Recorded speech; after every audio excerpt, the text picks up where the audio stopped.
పల్లెల వీరస్వామి బంధు సొసైటీ వ్యవస్థాపక అధ్యక్షుడిని తెలంగాణ స్టేట్.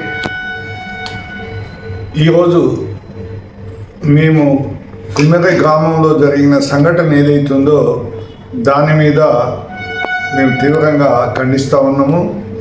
మరి మోడ్రన్ సొసైటీలో చంద్రమండలం మీదకి వెళ్ళే రోజుల్లో కూడా ఇంకా ఈ రాష్ట్రంలో కుల వివక్షత కొనసాగుతుందని చెప్పడానికి కుమ్మెర గ్రామంలో జరిగిన సంఘటనే ప్రత్యక్ష సాక్ష్యం.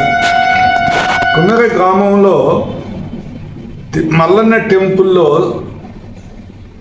మరి దర్శనం చేసుకోవటానికి వెళ్ళిన రజిక కుటుంబము, ఆ రజిక కుటుంబం యొక్క కోడలు మాదిగా 2 నెలల పిల్లల్ని తీసుకొని వెళ్ళినప్పుడు అక్కడ స్థానికంగా పెత్తందారులుగా ఉన్న రెడ్లు వారిని దుర్భాషలాడి వాళ్ళ మీద దాడి చేసి చివరికి నిర్దాక్షిణ్యంగా ఆ 2 నెలల పాపని కూడా కాళ్ళ కిందేసి తొక్కి చంపినటువంటి సంఘటన ఇంటూ ఉంటే మొత్తం 2 తెలుగు రాష్ట్రాలు ఒక్కసారి ఉలికిపడ్డాయి. ఎందుకంటే అసలు ఇంత దారుణమైన సంఘటనలు ఇంకా మన తెలంగాణలో ఎస్సీ ఎస్టీ బీసీలు ఎంతో చైతన్యవంతమైనటువంటి ప్రాంతంగా చెప్పుకుంటున్నాము. ఇక్కడ వామపక్ష ప్రజాస్వామ్య భావజాలం ఎక్కువగా ఉంది. అయినా కానీ ఇంకా ఈ పెత్తందారులు వాళ్ళ యొక్క కుల దురహంకారాన్ని కొనసాగించడం ఏదైతుందో మేము బంధు సొసైటీ తీవ్రంగా ఖండిస్తూ ఉన్నాం. మరి ఇవాళ రాష్ట్ర వ్యాప్తంగా ప్రజా ఉద్యమం లేచింది. ఒక పక్క విశాఖన్ మహారాజు, తీన్మార్ మల్లన్న, అదేవిధంగా కేవీపీఎస్ వాళ్ళు, మరి మాదిగ మహాశక్తికి సంబంధించిన నాయకులు గౌరవ మోత్కుపల్లి నరసింహులు గారు, మాజీ మంత్రివర్యులు అందరూ కూడా తీవ్రంగా ఖండించిన విషయము మీ అందరికీ తెలుసు. మా డిమాండ్ ఏంటంటే ఈ రాష్ట్రంలో కుల వివక్ష పోవాలంటే బహుజనులు ఎస్సీ ఎస్టీ బీసీలంతా ఏకం కావాలి, ఈ కులాంతరాలను తగ్గించుకోవాలి. అదేవిధంగా ఈ సంఘటన మళ్ళీ పునరావృతం కాకుండా ఎవరైతే ఆ 8 మంది రెడ్లున్నారో వాళ్ళ మీద ఎస్సీ ఎస్టీ అట్రాసిటీస్ కేసు నమోదు చేసి వాళ్ళందరికీ నాన్ బెయిలబుల్ వారెంట్ ఇష్యూ కావాలి, వారిని జైలుకు పంపాలి. ఆ కుటుంబానికి తక్షణమే మరి ₹1 కోటి ఆర్థిక సాయం చేయటమే కాకుండా ఇందిరమ్మ ఇళ్లలో ఆ కుటుంబానికి ఇందిరమ్మ ఇల్లు కూడా ఇచ్చి ఆ కుటుంబాన్ని ఆదుకోవాలి. ఆ రెడ్ల యొక్క భూస్వాముల యొక్క భయభ్రాంతులు చేసేటువంటి సందర్భం నుంచి ఆ కుటుంబాన్ని సోషల్గా వాళ్ళకి సెక్యూరిటీ కల్పించాలి. ఆ విధంగా ఇంకా ఇట్లాంటి ఈ రాష్ట్రంలో ఎక్కడ పునరావృతం కాకుండా ఉండాలంటే మాదిగలమైన మేము ఈ కాంగ్రెస్ పార్టీని గెలిపించడంలో రేవంత్ రెడ్డి గారికి అండగా ఉన్నాము. మరి ఈరోజు ఈ దుర్మార్గులు చేస్తున్నటువంటి ఈ కార్యక్రమాల వల్ల రెడ్డి కులము మాదిగల నుంచి దూరమయ్యే ప్రమాదం ఉంది, పార్టీకి దూరమయ్యే ప్రమాదం ఉంది. తక్షణమే రేవంత్ రెడ్డి గారు హోమ్ మినిస్టర్ కనుక ఈ విషయంలో కల్పించుకొని దోషులని అర్జెంటుగా ఎస్సీ ఎస్టీ అట్రాసిటీస్ కేసు పెట్టి జైలుకు పంపవలసిందిగా మేము బంధు సొసైటీ తరఫున రేవంత్ రెడ్డి గారిని కోరుతా ఉన్నాము. ఆ విధంగా ప్రజా సంఘాలన్నీ కూడా ఉధృతంగా రాష్ట్ర వ్యాప్తంగా ఉద్యమాలు చేయకముందే ఈ ప్రభుత్వం ఆలోచిస్తుందని చెప్పేసి మేము కోరుతా ఉన్నాం. ఈ నాగర్ కర్నూల్ జిల్లా కుమ్మెర అనే గ్రామంలో మల్లన్న జాతర జరిగింది. దాంట్లో ముఖ్యంగా మరి ఇంటర్ క్యాస్ట్ మ్యారేజ్ చేసుకున్నటువంటి మహిళ చాకలతను మాదిగా అమ్మాయి ఇంటర్ క్యాస్ట్ మ్యారేజ్ చేసుకున్నారు. వాళ్ళు ఒక పసిపాప కూడా తీసుకొని వెళ్ళారు దర్శనం కొరకు, మల్లన్న దర్శనం కోసం.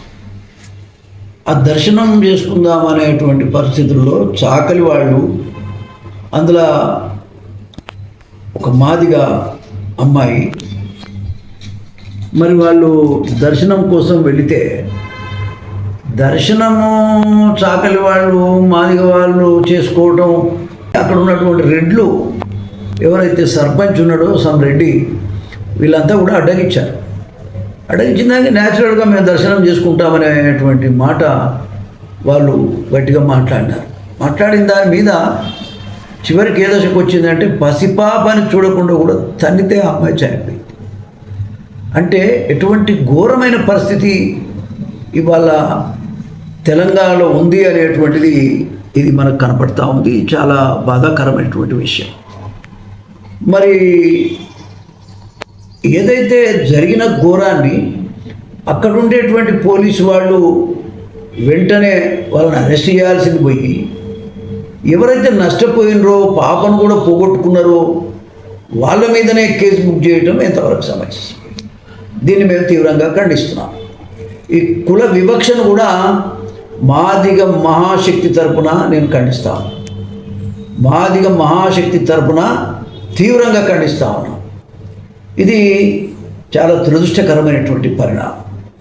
ప్రభుత్వం దీన్ని తీవ్రంగా తీసుకోవాల్సినటువంటి అవసరం ఉంది. ఇటువంటి విషయాలు ఎక్కడ జరగకుండా చూసుకోవాల్సిన బాధ్యత ప్రభుత్వం మీద ఉంది. ముఖ్యమంత్రి గారు ఆయన సొంత జిల్లా, సొంత ఉమ్మడి జిల్లా, ఏదేమైనా మరి వెంటనే యాక్షన్ తీసుకోవాల్సిన అవసరం ఉంది. వాళ్ళను అరెస్ట్ చేయకుండా వదిలేయటం, కేసు ఎవరైతే నష్టపోయినరో వాళ్ళ మీదనే పెట్టడం వల్ల వెనుక ఎంత కుట్ర దాగి ఉన్నదనేటువంటిది కూడా ముఖ్యమంత్రి గారు గమనించవలసిన అవసరం ఉందని సందర్భంగా నేను తెలియజేస్తా ఉన్నాను. ఏది ఏమైనా వెంటనే ఎవరైతే నష్టపోయినరో, పసిపాప చనిపోయినటువంటి తల్లిదండ్రులకి వాళ్ళకు వెంటనే ఒక ₹1 కోటి నష్టపరిహారం కింద, ఎక్స్గ్రేషియా కింద వాళ్ళకు చెల్లించాలని కూడా నేను కోరుతా ఉన్నా. ఇకపోతే వాళ్ళందరినీ కూడా షెడ్యూల్ కాస్ట్ అట్రాసిటీస్ యాక్ట్ ఏదైతే ఉందో దాని ప్రకారంగా వాళ్ళు వెంటనే అరెస్ట్ చేయాల్సినటువంటి అవసరం ఉంది. అరెస్ట్ చేసినా కూడా ఏదో సెక్షన్స్ చిన్న చిన్న కేసులు పెట్టి వెంటనే బయటికి పంపించినట్టుగా కూడా తెలుస్తూ ఉంది. ఇది చాలా బాధాకరమైన విషయం. వాళ్ళని అరెస్ట్ చేయాలి, వెంటనే జైల్లో పెట్టాలి. ఇక ముందు ఇలాంటి చర్యలకు పాల్పడ్డవాడికి ఎవరికైనా మరి దండన తప్పదు అనేటువంటి పద్ధతిలో ప్రభుత్వం కూడా వ్యవహరించాల్సినటువంటి అవసరం ఉందని ఈ సందర్భంగా తెలియజేస్తూ, ఇంకా కుల వివక్ష ఎంత ఉందో అర్థం చేసుకోవాలి. మొత్తం ఎస్సీ, ఎస్టీ, బడుగు బలహీన వర్గాల వాళ్ళు కూడా ఆలోచన చేయాలి. ఈ వ్యవస్థలో మన గతి ఏ విధంగా ఉందో కూడా అర్థం చేసుకోవాల్సిన అవసరం ఉందని మరొకసారి ఈ సందర్భంగా బహుజనులు బాగా ఆలోచించుకోవాలి. బహుజనులు ఒకటైతే తప్ప ఈ సమస్యల నుంచి మనం బయటపడలేము.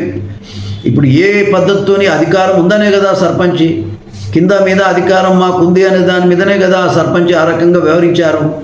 ఇది చాలా తీవ్రంగా తీసుకోవాల్సినటువంటి అవసరం ఉందని కూడా ఈ సందర్భంగా నేను తెలియజేస్తూ, ప్రభుత్వం తప్పకుండా ఆ కుటుంబానికి ఆర్థిక సహాయం ₹1 కోటి చేయాలి.